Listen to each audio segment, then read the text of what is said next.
नमस्कार दोस्तों, स्वागत है आप सभी का हमारे चैनल मोटिवेशनल किक पर। दोस्तों, आज के इस वीडियो में हम किसी के भी मन की बात कैसे जान सकते हैं, इस बारे में बात करेंगे। दोस्तों, किसी के भी मन की बात जानने के 3 तरीके होते हैं, लेकिन इन 3 तरीकों को अच्छी तरह से समझना बहुत ज़रूरी है। यदि आप इन 3 तरीकों को समझ लेते हैं, तो आप किसी के भी मन की बातें बड़ी ही आसानी से जान सकते हैं। तो चलिए इसे एक बुद्ध कहानी के माध्यम से समझते हैं कि किस तरह आप दूसरों के मन की बातें जान सकते हैं, उन्हें समझ सकते हैं। बहुत समय पहले की बात है, एक छोटा सा गांव था। उस गांव में 2 भाई रहा करते थे। बड़ा भाई अंधा था, जिस कारण वह हमेशा घर पर ही बैठा रहता, और छोटा भाई खेती किया करता था। लेकिन खेतों में अधिक जानवर आने से पूरी फसल नष्ट हो जाती, जिस कारण छोटा भाई बहुत परेशान हो चुका था। तो एक दिन छोटे भाई ने सोचा कि खेतों में इन जानवरों को भगाने के लिए क्यों ना वे अपने बड़े भाई की मदद लें। अगर उनके बड़े भाई खेत में बैठे रहेंगे तो वो जानवरों के आहट आने पर उन्हें जोर से चलाकर भगा सकते हैं, जिससे हमारी फसल बच सकती है। यह सब सोच विचार करने के बाद उसने अपने खेत में एक छोटी सी झोंपड़ी तैयार की और अपने अंधे भाई को उस खेत में बिठा दिया और उनसे कहा कि भैया, यदि कोई जानवर की आहट सुनाई दे तो आप जोर जोर से चिल्लाना। यह सुनकर वह जानवर वहां से भाग जाएंगे और हमारी फसल नष्ट होने से बच जाएगी। बड़ा भाई अपने छोटे भाई की बात मान लेता है और वह उस दिन से खेत में रहना शुरू कर देता है। जब भी किसी जानवर की आहट सुनाई देती तो वह तुरंत जोर जोर से चिल्लाना शुरू कर देता, जिससे वह जानवर उसके खेतों से भाग जाते। अब ऐसा करते हुए उसे कई दिन बीत चुके थे। तभी एक दिन उसके खेत में एक हिरन भागता हुआ आता है और वह खेत के बांध को तोड़कर वहां से भाग गया। लेकिन उसी हिरन का पीछा करते हुए एक राजा उस खेत में आ पहुंचा। तभी राजा की नजर उस अंधे भाई पर पड़ती है। राजा उस अंधे भाई से कहता है, देखो, मैं यहाँ पर एक जानवर का पीछा करते हुए आया हूँ, क्या तुमने उस जानवर को देखा है? इस पर वह अंधा व्यक्ति कहता है, हे राजन, मैं तो अंधा हूँ, मैं भला किसी जानवर को कैसे देख सकता हूँ? लेकिन मैं आपको इतना जरूर बता सकता हूँ कि जो जानवर मेरे खेतों से होकर भागा है वह आपके लायक नहीं है। आप उसके पीछे अपना समय यूं ही व्यर्थ कर रहे हैं। राजा उस अंधे व्यक्ति की बात सुनकर बड़ा आश्चर्य में पड़ गया। राजा सोचने लगा कि आखिर ये व्यक्ति है तो अंधा, फिर इसे कैसे पता कि जिस हिरन को मैं तलाश रहा हूँ वह हिरन मेरे लायक है ही नहीं। ये अंधा व्यक्ति मुझे कैसे बता सकता है? तभी राजा ने उस अंधे व्यक्ति से कहा, कहीं तुम मुझसे झूठ तो नहीं कह रहे? एक तरफ तो तुम कहते हो तुम अंधे हो और दूसरी तरफ तुम यह भी कह रहे हो कि जो जानवर जहां से भागा है वो मेरे लायक नहीं है।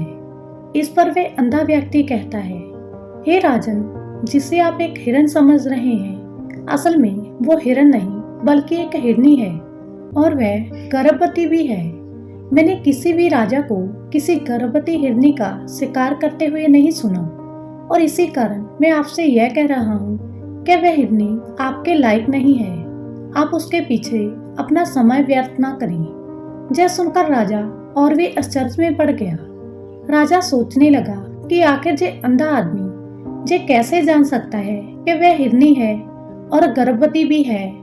राजा ने कुछ देर सोच विचार करने के बाद अपने सेनापति से कहा कि सेनापति जी, मुझे वह जानवर जिंदा चाहिए, क्योंकि मुझे ये पता करना है कि क्या वह हिरनी है और क्या वह गर्भवती है। क्योंकि ये अंधा आदमी बहुत विश्वास के साथ कह रहा है और मुझे इस बात की पुष्टि करनी है।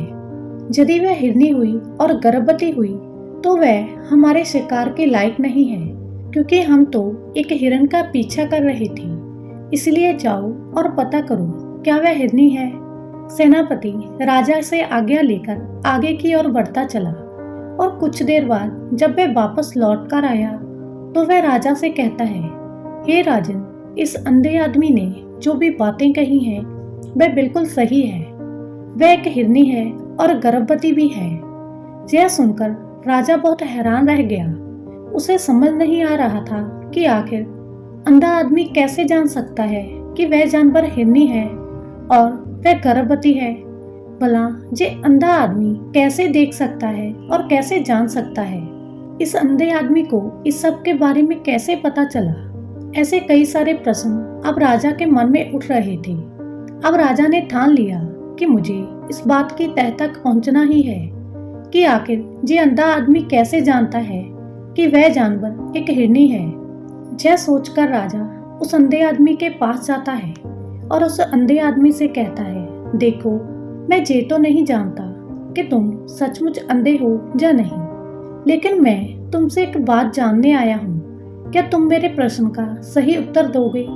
इस पर वह अंधा व्यक्ति कहता है, हे राजन, आप जो कुछ पूछना चाहते हैं मुझसे पूछ सकते हैं, मैं आपको बिल्कुल सही जवाब दूंगा।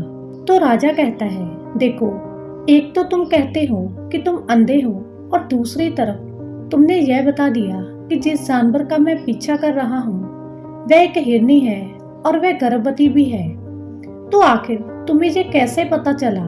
तुम्हारे खेत में और भी तो जानवर आते होंगे, फिर तुमने ये कैसे अंदाजा लगाया? तभी वह अंधा व्यक्ति राजा से कहने लगा, हे राजन, आप जिस हिरन का पीछा कर रहे थे वह हिरनी जब मेरे खेत में आई, उसकी रफ्तार और उसके भागने की आहट से मुझे ये एहसास हो चुका था कि वह एक हिरनी है। और मेरे खेत में जो बांध है वो बहुत छोटी है, उसकी ऊंचाई भी ज्यादा नहीं है। यदि कोई हिरन होता तो वो उस बांध को आसानी से लांघ सकता था, लेकिन वह हिरनी इस बांध को तोड़कर भागी। और यदि वह उस बांध को छलांग लगाकर पार करने का प्रयास करती तो इससे उसके बच्चे को खतरा होता। और इसी बात से मैंने ये अंदाजा लगाया कि वह गर्भवती है। इसी कारण वह ज्यादा ऊंची छलांग ना लगाकर मेरे खेत के बांध को तोड़ते हुए भाग गई। इस पर राजा के मन में एक और प्रश्न उठा। राजा ने कहा, किंतु तुम्हें कैसे पता चला कि वह एक हिरनी है? और भी तो जानवर जहाँ पर आ सकते हैं। इस पर वह अंधा व्यक्ति कहने लगा, हे राजन, मैं पूरा दिन सुबह शाम यहीं पर बैठा रहता हूँ और मेरे सुनने की शक्ति बहुत तेज है। मैं ये बात जानता हूँ कि कौन सा जानवर मेरे खेत में आया है और उसी के आधार पर मैं जोर जोर से चिल्लाता हूँ ताकि वो मेरे खेत से भाग जाए और मेरी फसल को नष्ट ना कर पाए। राजा उस अंधे आदमी का यह जवाब सुनकर पूरी तरह से संतुष्ट हो चुका था। वह मन ही मन सोच रहा था, आदमी भले ही अंधा है लेकिन है बड़ा ज्ञानी। इस आदमी से कुछ न कुछ काम तो निकलवाना ही चाहिए। यह विचार लिए हुए राजा वहां से वापस अपने महल की ओर लौट जाता है। राजमहल पहुंचते ही राजा उस अंधे व्यक्ति से कहता है, आप तो बड़े ज्ञानी व्यक्ति हैं, आपको किसी भी बात का बड़ी आसानी से पता चल जाता है। आज मैंने आपको जहाँ पर इसलिए बुलाया है क्योंकि मैं आपसे यह जानना चाहता हूँ कि क्या मेरी पत्नी पतिव्रता है या नहीं। इस पर वह अंधा व्यक्ति कहता है, हे राजन, यह कैसा प्रश्न हुआ? तो राजा कहता है, मैंने आपसे बिल्कुल उचित प्रश्न किया है, मुझे इस प्रश्न का उत्तर दीजिए। तो वह अंधा व्यक्ति कहता है, हे राजन, इन सारी बातों को जाने दीजिए। आपकी शादी को इतने साल बीत चुके हैं और अब आप ये बात क्यों जानना चाहते हैं? आपके मन में ऐसे प्रश्न क्यों उठ रहे हैं? तो राजा जिद करते हुए कहता है, देखिए, आपको मुझे इस प्रश्न का उत्तर देना होगा। यदि आप मुझे इस प्रश्न का उत्तर नहीं देते तो मैं आपको मृत्यु दंड दे दूंगा। राजा के मुख से यह बात सुनकर वह अंधा व्यक्ति कहता है, हे राजन, यदि आप इस प्रश्न का उत्तर चाहते हैं तो उसके लिए आपको मेरा एक काम करना होगा।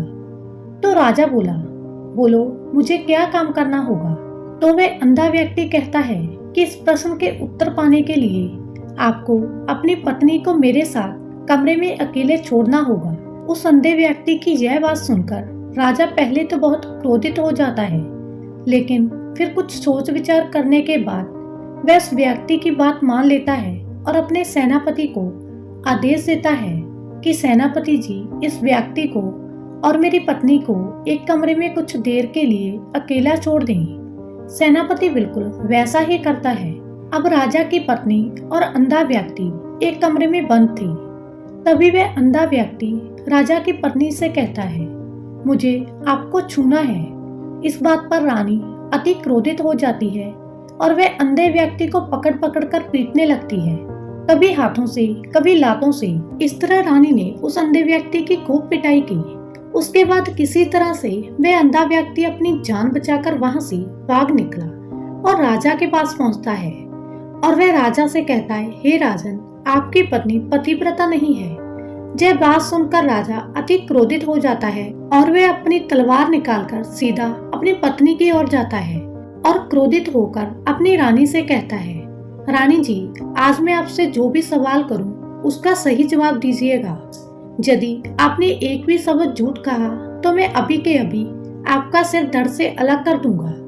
तभी आगे राजा कहता है, मुझे बताइए कि आप पतिव्रता हैं या नहीं। इस पर रानी कहती है, हे राजन, आप भले ही मुझे जान से मार दीजिए, लेकिन मैं पतिव्रता नहीं हूँ। राजा यह बात सुनकर बहुत हैरान होता है, क्योंकि उस अंधे आदमी ने जो भी कहा था वह बिल्कुल सच था। यह बात सुनकर राजा तुरंत उस अंधे आदमी के पास पहुंचता है और आकर उसे कहता है, तुम्हें कैसे पता चला कि मेरी पत्नी पतिव्रता नहीं है? तो वह अंधा आदमी कहता है, हे राजन, बड़ी सीधी सी बात है। मैंने तो आपकी पत्नी से बस इतना कहा था कि मुझे आपको छूना है। इस बात पर वह इतना क्रोधित हो उठी, उन्होंने गुस्से में आकर मुझे लात घूंसे से पीटना शुरू कर दिया। और भले कोई औरत किसी और मर्द को कैसे छू सकती है, लेकिन उन्होंने कुछ नहीं देखा, बस लात घूंसे मुझ पर बरसाने शुरू कर दिए। ये भी तो एक सूना ही हुआ, और एक पवित्र नारी कभी किसी पराये मर्द को नहीं छूती। जब मैंने उनसे सुनने के लिए कहा था तो वह उस वक्त मुझे मना कर सकती थी, लेकिन उन्होंने तो मुझे पीटना शुरू कर दिया और देखते ही देखते मेरे पूरे शरीर को छू लिया। अब आप ही बताइए, भला ऐसी स्त्री कैसे पतिव्रता हो सकती है? इस पर राजा कहता है, तुम तो बड़े ज्ञानी हो। ठीक है, चलो तुम मेरे एक प्रश्न का और जवाब दो। यदि तुमने मेरे इस प्रश्न का जवाब सही दे दिया तो मैं तुम्हें जहां से जाने दूंगा। तो वह अंधे आदमी से कहता है, तुम्हें मुझे यह बताना होगा कि मैं सच में अपने पिताजी का ही बेटा हूँ या फिर किसी और का। इस पर वह अंधा आदमी कहता है, राजन, इस बात से आपको क्या लेना देना है? आप किसी की भी औलाद हो, आखिर आप इस राज्य के हैं तो राजा, इसीलिए इस प्रश्न को जाने दीजिए। लेकिन राजा जिद करता है और कहता है, नहीं, मुझे इस प्रश्न का सही जवाब चाहिए, अन्यथा यह प्रश्न मुझे परेशान करता रहेगा। इसीलिए मुझे इसका सही जवाब जानना है। यदि तुम इसका सही जवाब दे दोगे तो तुम जहां से जा सकते हो, मैं तुम्हें नहीं रोकूंगा। इस पर वह अंधा आदमी कहता है, हे राजन, इसके लिए तो मुझे आपकी माँ के पास जाने की भी आवश्यकता नहीं है। मैं आपको अभी के अभी बता सकता हूँ कि आप किसकी औलाद हैं, लेकिन उससे पहले मैं चाहता हूँ कि आप मुझसे वादा करें कि आप मुझ पर क्रोध नहीं करेंगे। तो राजा ने कहा, मैं तुमसे वादा करता हूँ, मैं तुम पर क्रोधित नहीं होऊंगा। इसके बाद वह अंधा आदमी राजा से कहता है कि हे राजन, आप हैं तो अपने पिता के ही पुत्र, लेकिन आप पर एक कंजूस सेठ की साया पड़ी हुई है।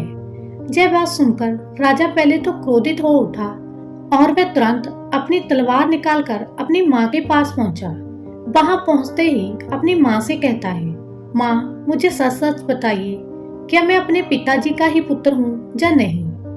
यदि आपने मुझसे सही नहीं बताया तो मैं यहीं पर अपने प्राण त्याग दूंगा। मुझे बताओ, क्या सच है? इस पर उस राजा की माँ कहती है, बेटा, तू है तो अपने पिता का ही पुत्र, लेकिन तुम्हारे ऊपर एक कंजूस सेठ की साया पड़ी हुई है। जब मैं एक बार नहाने के बाद अपना मुंह आईने में देख रही थी, तभी उस कांच के पीछे मुझे कंजूस सेठ नजर आता है और उसी की साया तुम पर पड़ चुकी है। यह सुनकर राजा बहुत खुश हो जाता है और वह तुरंत दौड़ा दौड़ा उस अंधे आदमी के पास पहुंचा और उस अंधे आदमी से कहने लगा, तुम्हें यह सब कैसे पता चला कि मुझ पर एक कंजूस सेठ की साया पड़ी हुई है? इस पर वह अंधा आदमी कहता है, हे राजन, आपने मुझसे कई सारे प्रश्न पूछे जिनका जवाब मैंने आपको सही सही दिया, यदि कोई और राजा होता तो मुझे बदले में ढेर सारे इनाम अब तक मिल चुके होते, लेकिन आपने अभी तक एक फूटी कौड़ी तक मुझे नहीं दी। इस बात से मैंने अंदाजा लगा लिया था कि आप बहुत कंजूस हो। यह बात सुनकर राजा जोर से हंसने लगा और कहने लगा कि आप जो भी मांगेंगे मैं आपको अवश्य दूंगा, लेकिन मुझे यह बताओ कि तुम्हें यह सब कैसे पता चल जाता है कि कौन सी बात सही है और कौन सी गलत। तुम किसी भी बात का इतना सटीक और सही जवाब कैसे दे पाते हो। इस पर वह अंधा आदमी कहता है, हे राजन, मैं वैसे तो अंधा हूँ। यदि मेरी आंखें होती तो मैं किसी के भी मन की बात बड़ी आसानी से जान लेता। मन की भी एक भाषा होती है, और जो मन की भाषा मनुष्य के शरीर के व्यवहार के रूप में देखी जा सकती है।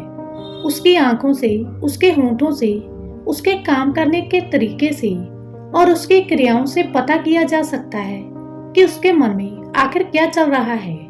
उसके आधार पर हम किसी के भी मन की बात जान सकते हैं। लेकिन मैं तो अंधा हूँ, मैं देख नहीं सकता, इसीलिए मैं क्रियाओं से देखता हूँ। यदि मुझे कोई बात जाननी होती है तो मैं अगले आदमी को कुछ काम दे देता हूँ, जिस पर वह व्यक्ति किस प्रकार काम करता है, किस तरीके से इस काम को करता है, उसी के आधार पर मैं यह पता कर पाता हूँ कि आखिर उसके मन में क्या चल रहा है।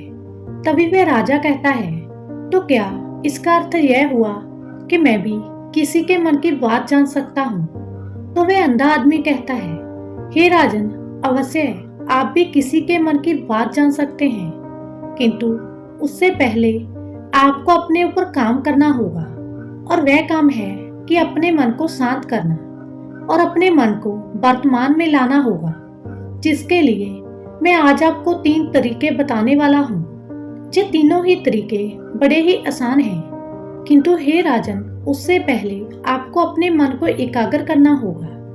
जब हम अपने मन को एकाग्र करते हैं, अपने मन को वर्तमान में लाते हैं, तो हम दूसरों के मन की बात जान सकते हैं, क्योंकि वह आदमी अभी अपने मन में वर्तमान में सोच रहा है और हमें भी अपने मन को वर्तमान में लाना होगा, तभी हम उसके मन की बात जान सकते हैं। यदि हम अतीत में हुई घटनाओं के बारे में सोच रहे हैं और वह व्यक्ति जिसके मन की बात हम जानना चाहते हैं, वह आदमी वर्तमान में सोच रहा है, वर्तमान में अपने मन में बात कर रहा है, वह हम कैसे जान पाएंगे, क्योंकि हम तो अतीत की घटनाओं में डूबे हुए हैं। इसीलिए किसी के भी मन की बात जानने के लिए सबसे पहले अपने मन को एकाग्र करना होगा और उसे वर्तमान में लाना होगा।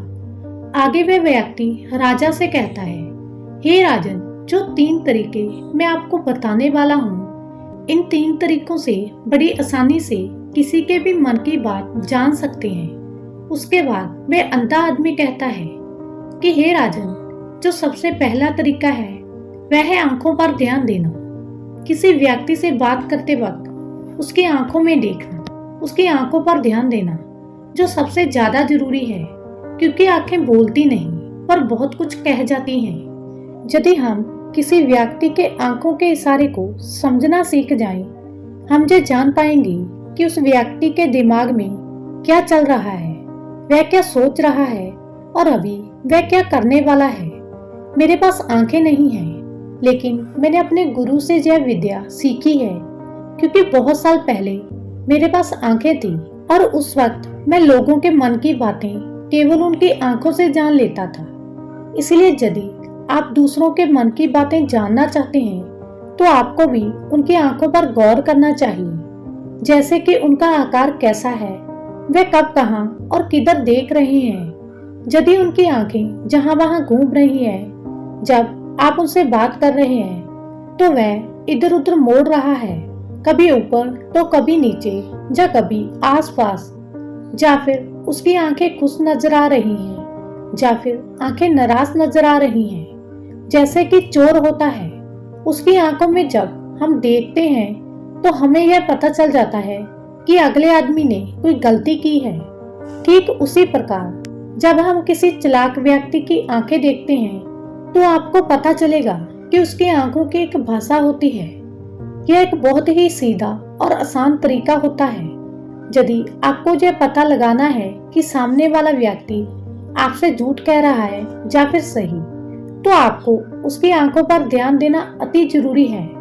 यदि आपसे बात करते वक्त वह व्यक्ति अपनी आंखें जहां वहां घुमा रहा है, ऊपर नीचे कर रहा है, इधर उधर कर रहा है, हर जगह देख रहा है, तो इसका अर्थ यह हुआ कि वह उस बात से निकलने का कोई रास्ता ढूंढ रहा है, तो कोई झूठ बना रहा है। यदि सामने वाला व्यक्ति आपसे कुछ झूठ कहने का प्रयास कर रहा है, तो वह आपसे नजर नहीं मिला सकता। वह जहां वहां देखेगा, ऊपर नीचे देखेगा, लेकिन वह आपकी आंखों में आंखें डालकर कभी नहीं देख पाएगा, क्योंकि उसे डर होगा कि यदि उसने आपकी आंखों में आंखें डालकर देखा तो उसका झूठ पकड़ा जाएगा और लोगों को सच्चाई का पता चल जाएगा। इसी प्रकार कुछ और भी वजहें होती हैं। जब आप किसी की आंखों में आंखें डालकर यह देखना शुरू कर देंगे कि उसके हाव भाव क्या हैं, ठीक उसी प्रकार चेहरे के हाव भाव होते हैं, जिससे हम मन की बातें बड़ी आसानी से समझ सकते हैं और इन्हें भी समझना बहुत जरूरी है।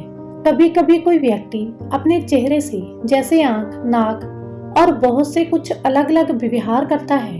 यदि आप किसी व्यक्ति के चेहरे को गौर से देखेंगे तो आप आसानी से समझ पाएंगे कि वह व्यक्ति नाराज है, या व्यक्ति उदास है, या फिर वह बहुत खुश है, या फिर उसे कोई बहुत बड़ा दुख है।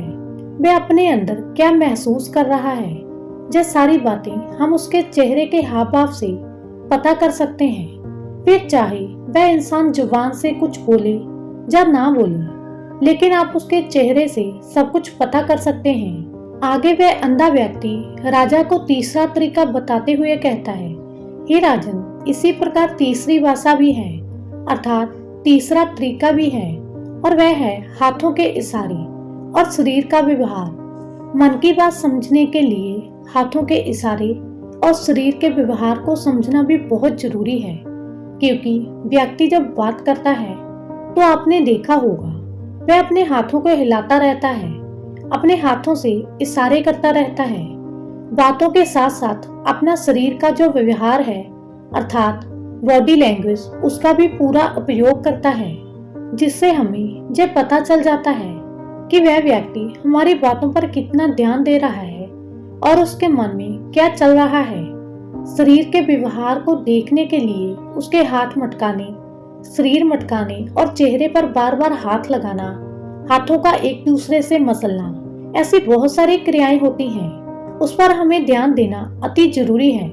मन की बात को समझने के लिए हमें शरीर के व्यवहार को भी समझना पड़ता है। यदि हम इन तीनों तरीकों को सही तरीके से ध्यान देकर अच्छे से समझ लेते हैं, तो हम बहुत जल्दी किसी भी व्यक्ति के मन की बात पता कर सकते हैं। इसीलिए यदि आपको किसी के मन की बात जाननी है, तो आपको उसकी आंखों पर, उसके चेहरे पर, उसके शरीर के हाव भाव को और उसके हाथों को ध्यानपूर्वक देखना होगा और समझना होगा, जिससे आप यह समझ पाएं कि आखिरकार उसके मन में क्या चल रहा है और वह क्या सोच रहा है।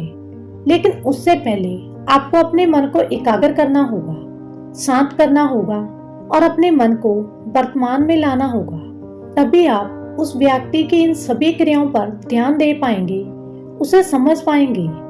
अन्यथा आप यदि अतीत की घटनाओं में व्यस्त हैं, भविष्य की योजनाओं में व्यस्त हैं, तो आप उस व्यक्ति के हाव भाव पर कभी ध्यान नहीं दे पाएंगे और ना ही आप कभी यह समझ पाएंगे कि आखिर उस व्यक्ति के मन में क्या चल रहा है, वह क्या सोच रहा है। आपने देखा होगा ऐसे कई बड़े संत महात्मा हैं जो बड़ी ही शांति से आपको देखते हैं और आपको देखकर ही यह बता देते हैं कि आपके मन में क्या चल रहा है, आप उनसे क्या जानने आए हैं। और इसका सबसे बड़ा प्रमुख कारण यही है कि वह आपको पढ़ सकते हैं, वे आपको समझ सकते हैं और वह आपके मन की बातें जान सकते हैं, क्योंकि उनका मन एकाग्र है, शांत है। और यही कारण है कि वह आपके मन की बातें बड़ी सरलता से समझ जाते हैं, क्योंकि उनका मन एकाग्र है, शांत है। और यही कारण है कि वह आपके मन की बातें बड़ी आसानी से जान जाते हैं, समझ जाते हैं। अगर आपको ये जानकारी अच्छी लगी तो इस वीडियो को ज़्यादा से ज़्यादा लाइक और शेयर करें और ऐसी ही लॉजिक जानकारी और मोटिवेशनल वीडियोस के लिए हमारे चैनल को सब्सक्राइब कीजिएगा।